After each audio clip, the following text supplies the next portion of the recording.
Hello, everyone. Welcome to our third workshop of our Women in AI Hackathon 2024. So I hope all the mentors and participants are very well communicated, because I see your group chats in Discord and even the emails. I see it's a good start for everyone. And yeah, I hope we are all excited for the session today. So we have an amazing speaker here, Saima R. So she's a risk management and analytics expert with over 15 years of international experience, specializing in enterprise risk governance, data science, and AI. She holds a master's in business analytics, an MBA in finance, and an MSc in mathematics, giving her a strong foundation in quantitative analysis and risk management. And Sema has even led the development of enterprise-wide risk governance frameworks that align with global regulatory standards and promote the ethical use of AI. And even her expertise spans predictive modeling, IFRS 9 implementation, and operational resilience in data-driven environments. And Sema's leadership was recognized in 2024 Premier Case Competition, and where she showcased thought leadership in governance and AI ethics. She's strong and advocate for responsible AI and risk frameworks, making her a compelling speaker on the topic of building AI solutions responsibly. Wow, this is amazing. I feel really good to read your bio, Seema. And I'll not take much time. So yeah, over to you, Seema. Let's all welcome her. Thank you, Larry, for the introduction. Yeah. Okay.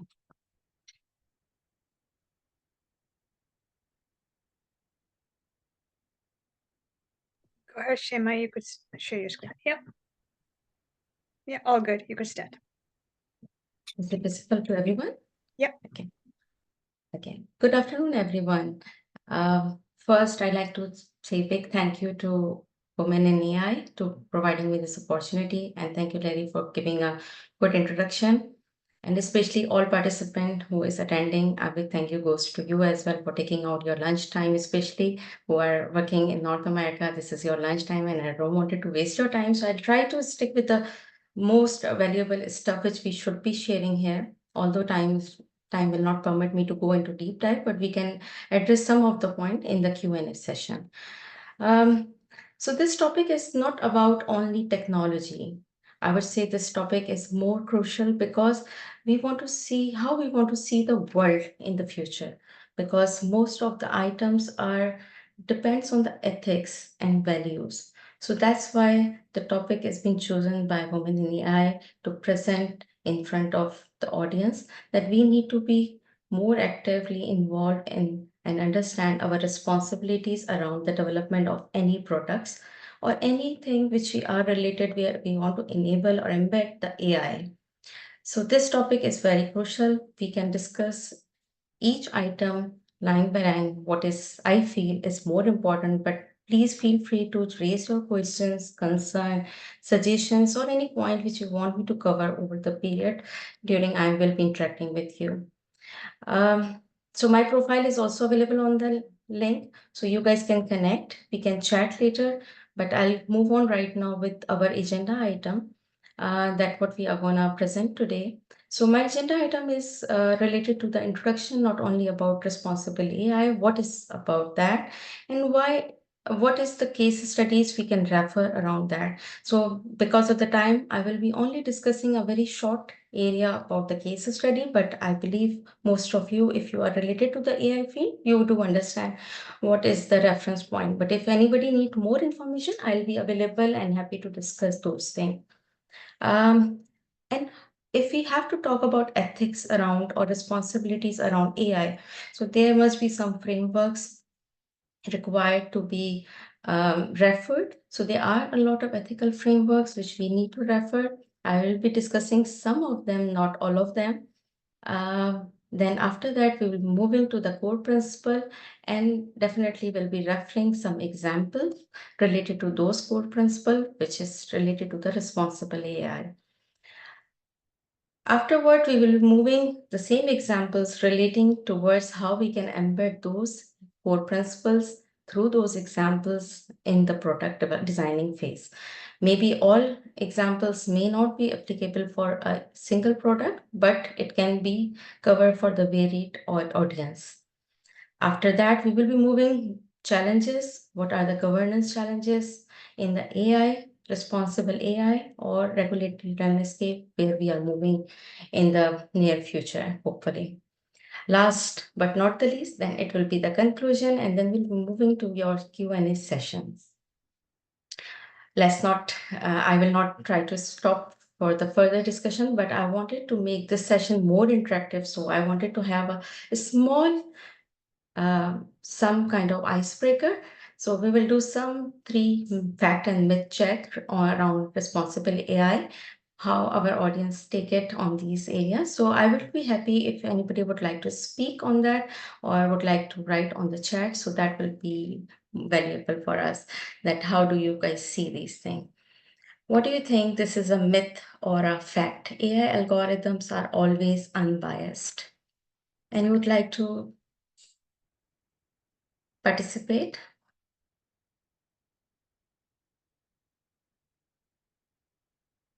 Guys, it's an icebreaker, so we need to be more interactive. So anyone would like to try? Okay, so I think somebody is a myth.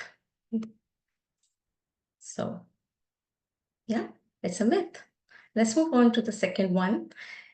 Explainability is an important, I'm sorry, I think you guys may not be able to see the screen. Explainability is an important aspect of ethical AI. Is it a myth or fact?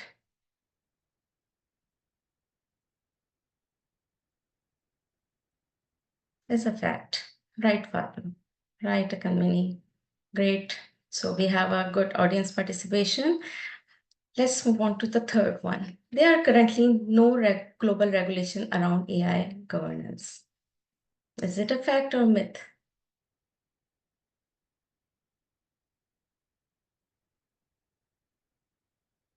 So here we are mixed responses. So this is actually a myth.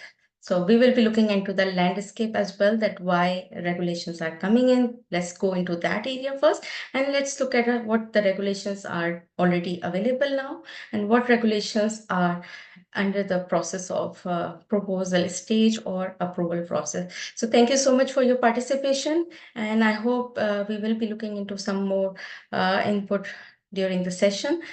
Okay, so I do understand that a lot of people understand the responsible AI.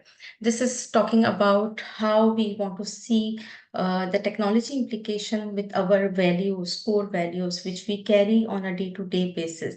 Why it is becoming important is also one of the problem for us. Okay, so how we can talk about that, why it is important. Before going into that, what is responsible AI? I don't say that you guys don't understand, but the question is, what exactly we are talking about is the fairness, transparency, accountability, and ethical behavior. So nowadays we are looking at a lot of job roles, a lot of articles published on a day-to-day basis, that responsible AI, responsible AI. So whenever we are talking about these things, so basically we are talking about the fairness, transparency, accountability, and ethical behavior. But why responsible AI? Now why we are talking about this thing? It is because we think that on a day-to-day basis, AI is becoming more integrated with our daily lives. If you are carrying an iPhone, if you are carrying any mobile, any smartphone, Samsung, iPhone, or any other devices, iPad, everything is integrated with some base tools. Even if you don't carry the smartphones, if you are having some accounts, online accounts available, all data are going to be under the AI domain. But the choice is yours. Is this the fairly use the data which you are sharing on social media? Is this the fairly utilized for the forum? Did you authorize them? So these all aspects come under the responsible AI. So this is not as a on the other side of the table. This is when you are a developer or when you are looking at these areas to develop as a product, this become more important in that context as well. So not being a victim, but being a product designer, this has also become a very crucial for us to consider these areas. So there could be many other areas which can bring challenges to our table to consider while developing a product. So that's why this become more important. It's not only algorithmic biasness, there could be transparency issue, there could be explanatory issue, which we will be deep diving in the later slide, ensuring that the governance around these AI development is also inbuilt. In addition to that, when we talk about how these things are linked. So definitely, as I highlighted in the agenda, we will be talking about some ethical framework. So these are the areas related to the responsible AI become crucial. This is not end of the world. We have to go beyond that. There are a lot of things has been happening since 17th century, 18th century, which we may have not explored up till now, but there are a lot. So we will be talking and touching base on those points later during the session today. Let's move on to the case study. What happened? Why it is important? Yes, I talked about why it is important as a one person, but why it is important? What are the live case studies we have seen in the real world scenario? So a lot of people has aware about there was a chatbot, AI chatbot was launched by Microsoft named as Stay in 2016 on the Twitter.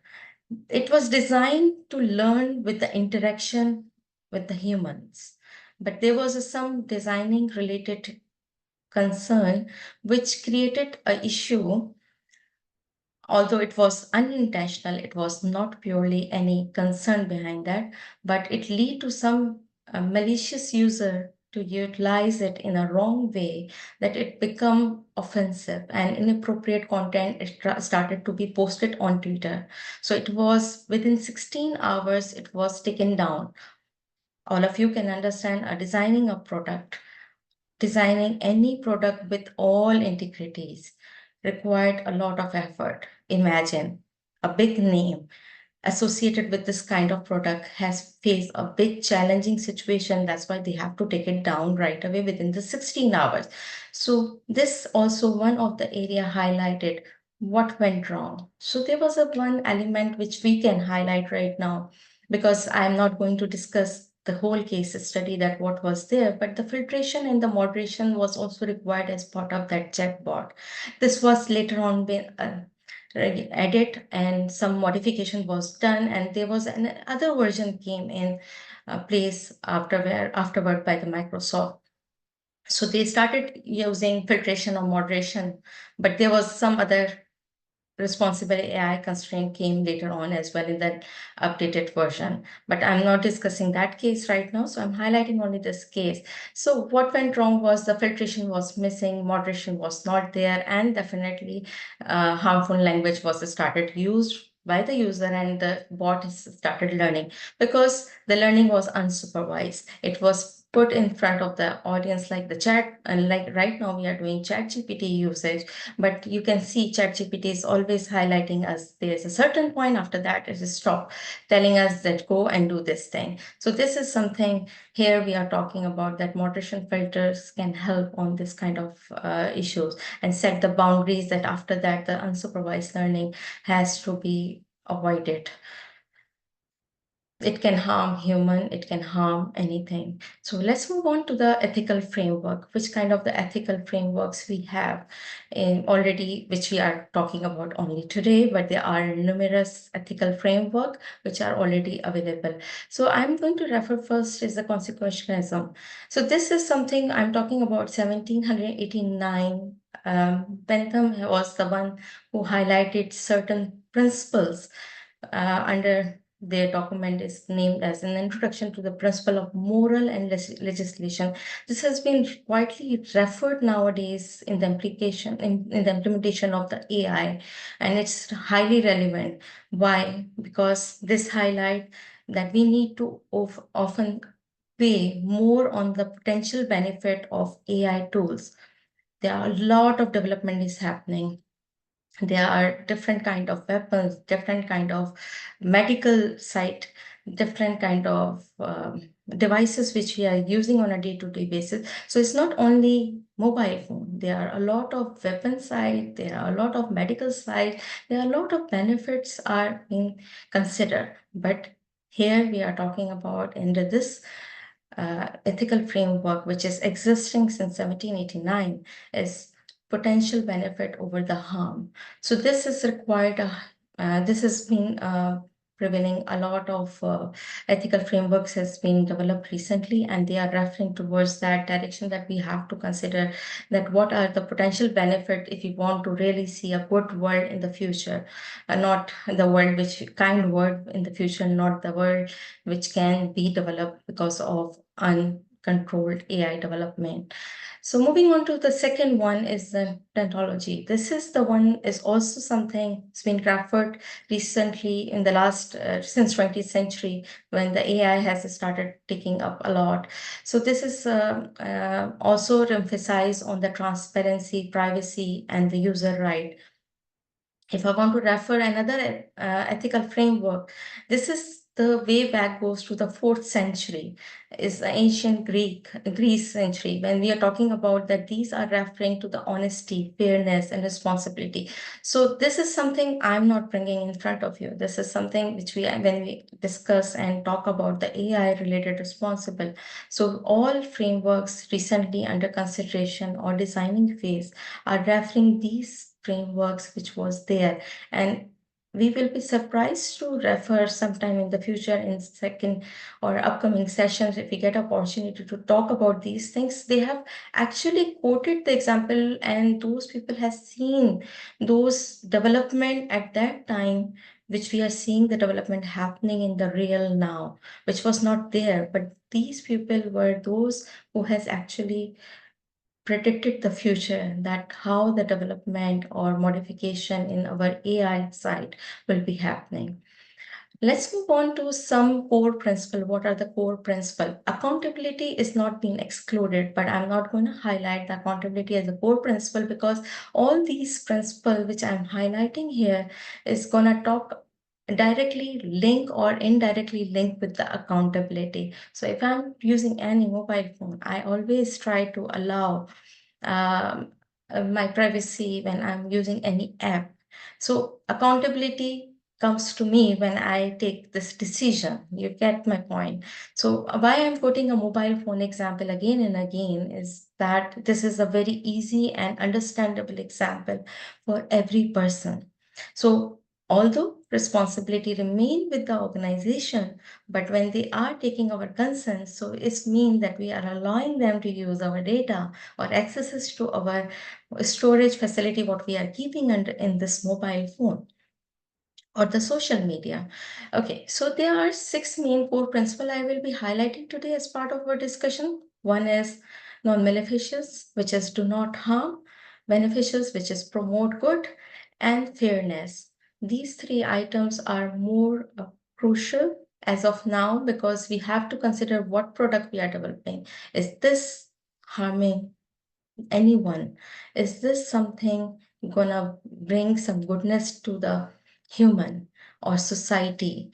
Or how we can say this can be avoid the fairness or avoid the biasness, I'm sorry for that, and or the discrimination is happening, because all tools are required some kind of assessment. All tools are required to interact with the human. All kind of tools or AI systems are dependent on some kind of assessment which can directly or indirectly impact a human or the world. So these things become more crucial on a day-to-day basis.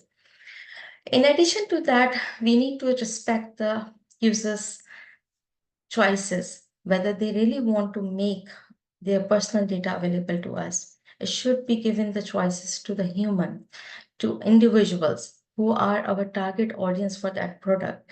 Are they really interested to give the authority to us to use their data? In addition to that, are we going to explain, is there any transparency or interpretability is available as part of the system? what this answer or the solution is providing us out of this AI implementation. So this is also required to be covered as part of the core principle. I'm going to go and touch base some examples at a high level of this. So in addition to all 5 items, privacy and the data protection we all are always concerned about. Nowadays, this is becoming very proactive approach that organization try or to ensure that this is there. But in addition to accountability and privacy, there are other areas we have to consider while touching base on any AI related product development areas. In these areas, there are some example I'm going to quote. I'm not going to touch all those given the time constraint right now. So I'll talk about something transparency side on the that how transparency can come when we submit any kind of loan application. So there are credit scoring AI models working behind that. Not all organization, but most of the organization are relying on those kind of tools. But how these loan applications are getting approved? Are these denied? Is this there is a transparent mechanism is being built it up? It's not a black box. It need to be transparent. It should be very clear, black and white, like how it is gonna explain why it is not approved, why it is approved. So is all factors need to be very clear when they are developing a responsible AI. There is no ambiguity can be prevail when we are talking about a responsible AI. In addition to this, we need to also consider how some medical field related example like AI models for cancer detection. There are a lot of extensive validation is required when we are developing this kind of system so that patient will not suffer. If detection will be not true or the false, so it will impact in the both cases to a patient. If wrong assessment can a wrong outcome, treatment can not be started for the patient. So do not harm, which means how to overcome. So these type of things developers has to concern and consider these elements while developing these products, how to overcome these things. So it looked like an isolated principle, but all these are integrated to some extent when we are developing a product. Although we talk about validation, extensive data, all these elements, why we need a balanced data, why we cannot use imbalanced data. These things also link with these elements. So let's, I cannot see if there is any question or comment. So let me know in case if there is, so people can unmute themselves. Let's move on then how we can embed these responsible AI principle into our designing phase.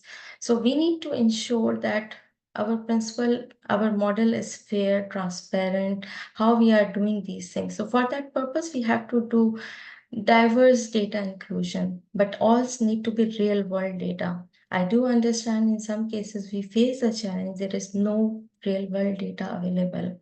Our data is not up to the mark which we are expected to do it. So there are techniques available for oversampling, undersampling, some other tools are available, SMART is available. So we have to consider according to the product need basis. So in addition to that, we have to ensure that our model understand the bias detection.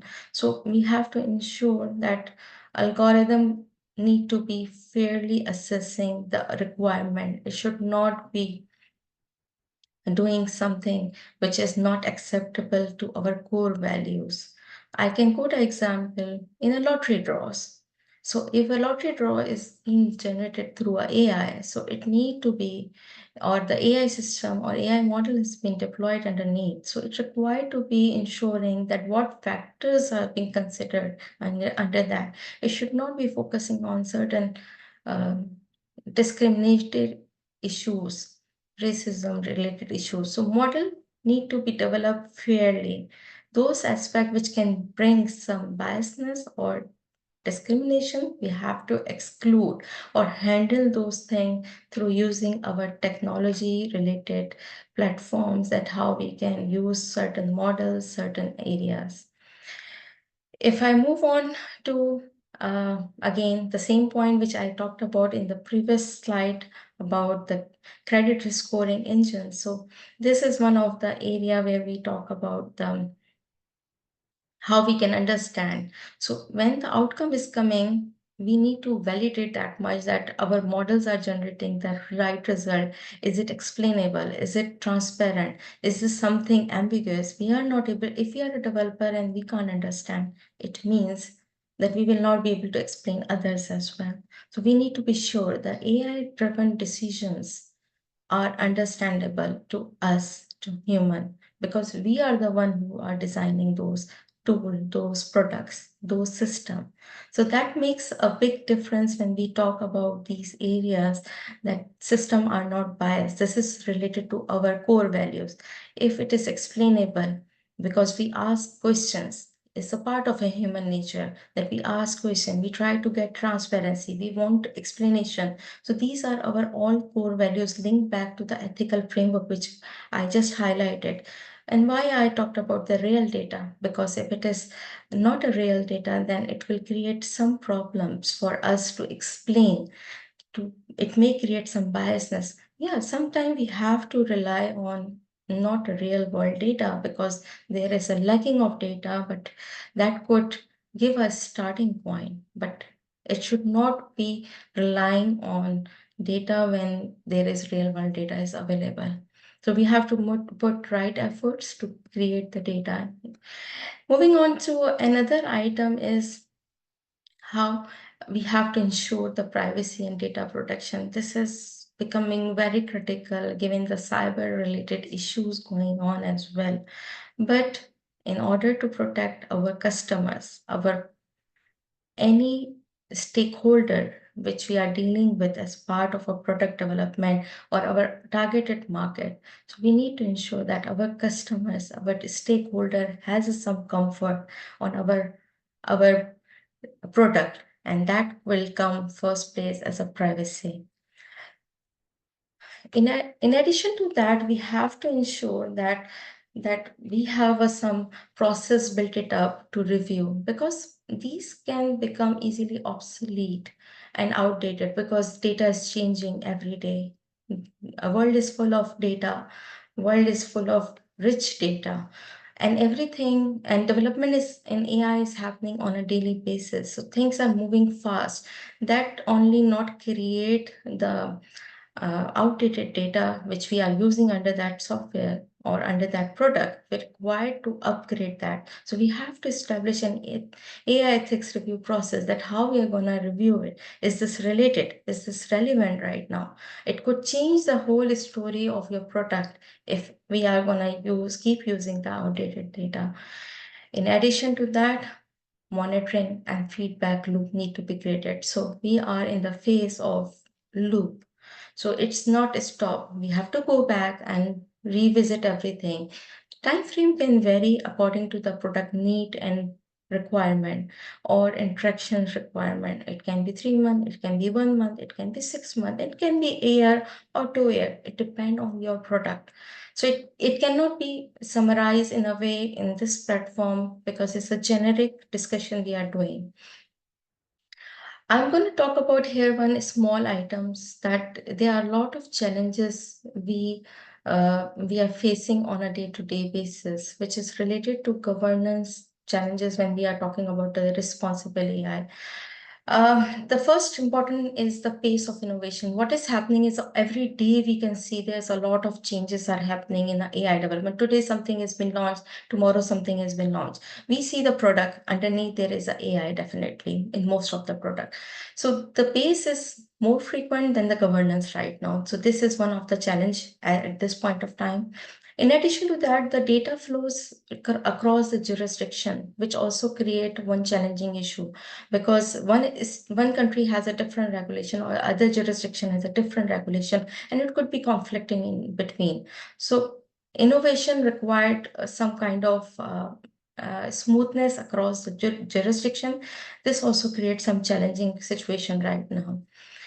In addition to that, there is no standard regulation which I can say that the AI can be utilized across the globe. So transparency, accountability, these type of things triggers the issues when we are talking about regulatory framework, that there is no specific regulation at this point of time which can do it clearly outlined for you. But yes, we can do it as per our local jurisdiction while developing the product, or the targeted audience jurisdiction when we are developing that, what will be the transparency, accountability, and what will be the role, and where will be the data will be flowing. So we may need to do the targeted area where we are targeting, which jurisdiction, which target audience we are targeting. So accordingly, we have to look at all kind of challenging areas as well.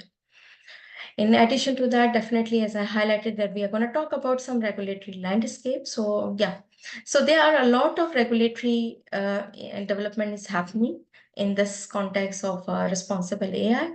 European Union AI Act was issued sometime long back, and in August 2024, it's been enforced as a enforced, and it's, I could say, is alive. There are some areas maybe still required working, and this has been named as the first one, the full AI guideline. But there are some other bit and pieces are also available, like United States has a Algorithmic Accountability Act, which refers some sectoral related issues or tackle those areas. Similarly, some National Institute of Standard and Technology also issued some guideline. China has their own ethical AIs, but it all linked back to their core values. So my point is again goes back to those ethical framework which I was highlighting as I starting one of the area, that it goes back to the core values. So we have to always consider, is this for the good? What is the purpose behind? Because it can go out of control. We have to be very sure what are the boundaries we want to set it up. Japan educate about Society 5 framework since long time, but it's been now prevailing a lot that a lot of people are talking about Society 5 as well. I could not say this is a full-fledged AI act, but yeah, something is already talking about the values again. So all these regulations, which are the global regulatory landscape, which talk about these areas. In addition to that, UNESCO and all other regulatory global organizations are working individually their own set of regulation right now. We are expecting to see something. Some are in draft format, some are in the proposed state. United States Congress is also considering some regulations for the North America as well. So there are a lot of development is happening. I think I will be running out of time, so I need to move towards the conclusion. I can see some questions has already been dropped in the message, so I'll try to touch base after this conclusion. So in the overall process, what we have seen, the transparency, ethical values, fairness, these are linked with the public trust. And if this is there, your target market, your core product user will remain with you. Otherwise, if there is no trust, there's no transparency, and there's no fairness being done with these people or stakeholder, they will move out to those products which are providing these elements. This makes a responsible AI not only important for our day-to-day product designing phase, but also ensuring that we are competitive in the market to prevail our products ongoing with the growth targets. And design, it will help us designing the world as well, to ensuring that there is no biasness and the product is fair with all our users. Global regulations may impact at certain point when will start coming up, because people are taking it more seriously and working very closely on those sides. So there will be some hiccups maybe we will face in the product area, and we require some tweaking, but it will not stop the growth of the AI. AI will continue to grow, and responsible AI need to be tag along. And this is an ongoing journey. So we have to ensure that we work together to create an AI that enhance not only the human potential, but support the sustainable and ethical future. I'll end my presentation with this, but I have a one ethical AI trivia before touching on the Q&A. I hope people will like to participate.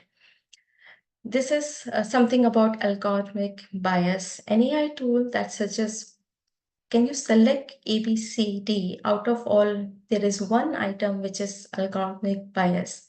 So can you tell me which one you guys think is that one? A is an AI tool that suggests books to reader based on previous purchase, often overlooking less popular.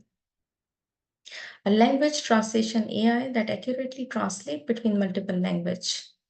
An AI powered map application that always direct user to the fastest route based on current traffic data. I think we have started getting some answers here. Yeah. Yeah, D. That's Yeah. correct. Yeah. I think I've been so I put so many easy things here, so people were very good in this answering. Thank you so much for your participation, and I think we can move on the Q&A. There are a few questions. Yeah. So I'll read out the questions for you. Yeah.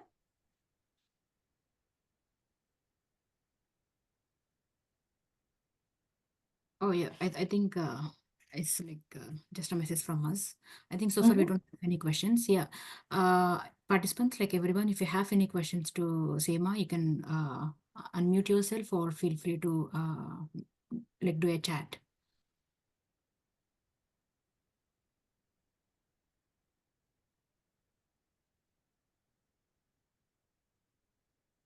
Oh my God, it looked like that everything was very clear, or either everything was very basic. We have a very quiet bunch, but it was a great presentation, Shema.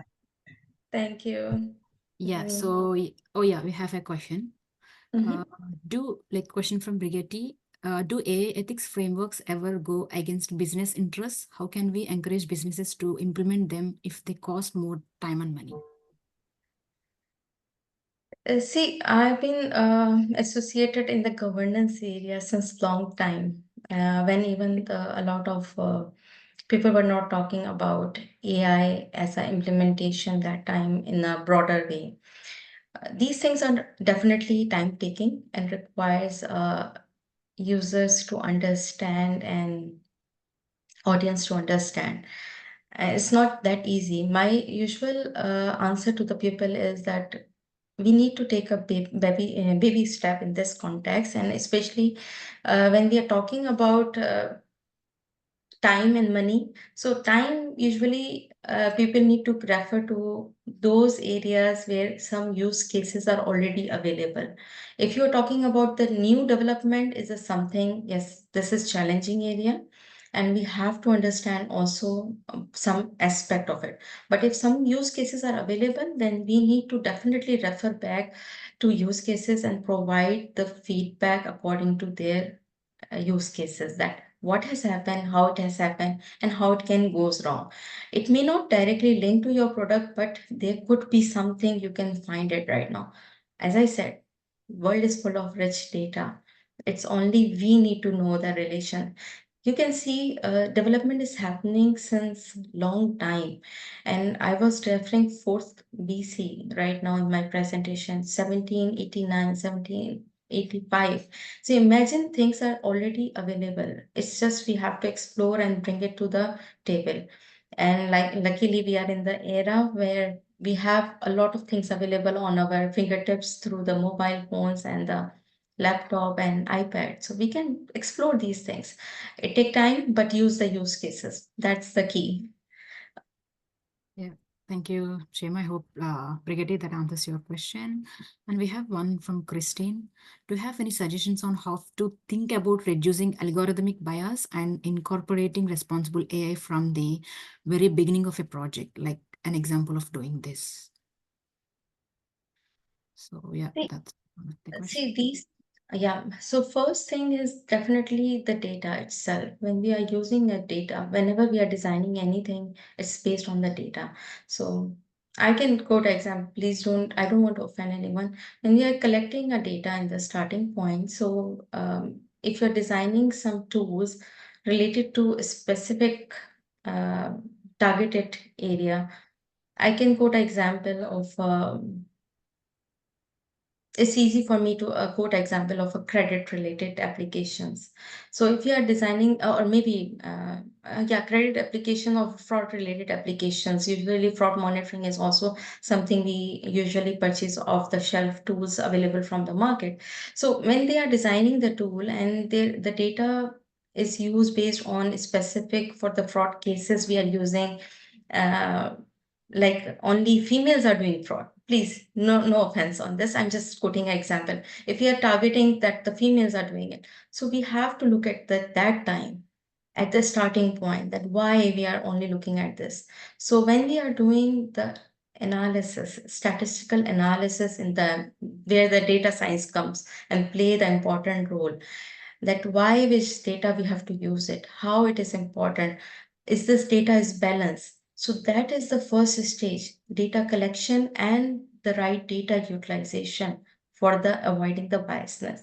So if your algorithm is using one set of data and actually the other gender is having a more problem, then so gender will not be the key, and gender is not the only key element. There could be other elements as well. So when the fraud related detection models has been developed, so we have to consider a XYZ different set of areas, and therefore that's why we ask always to go back 5 years data, 10 years data, 15 years data set to recheck. That's why validation, and then the second stage comes the validation part, and then cross validations comes in play. So these all stages, if we try to expedite the development process of product and exclude one of the element, will also create a problem. It's not only that in the start I took all the data, no. Then later stages is also important. All stages of the development which we learned over the period of time and available, we have to focus on. I know agile is becoming very crucial in our day-to-day life right now. People talk about a lot, agile project, agile this, agile that. I know we have to deliver. That's the cost. We have to deliver within the short time because there's a competition going on. If I will not deliver, someone else bring that product in the market. So I need to be fast, but at the cost of algorithmic biasness? Yes or no? This goes back to our core value. And what element will be bringing. So that's the thing. But if you have any specific question, we can touch base later on as well on this topic. Yeah. Yeah. Awesome. Thanks, Seema. And I hope like this question answers. And the other question we have about the guidelines, I hope someone else replied with in the chat. So I think we are good with the questions. And yeah, so with this, I would like you to thank you, Shema, for your presentation and like insightful, like, sharing your from your personal strategies. And you have given us a lot to think about, from the principles of fairness, like transparency and accountability to real world challenges and risks that we get like AI presents. So, and I'm sure everyone here, like our participants have gained a deeper understanding of how we can develop AI products like that are not only innovative but also ethical and trustworthy. So yeah, thank you everyone. Thank you everyone for joining, and please joining me in giving applause to Seema. Thank you so much. Thank you everyone.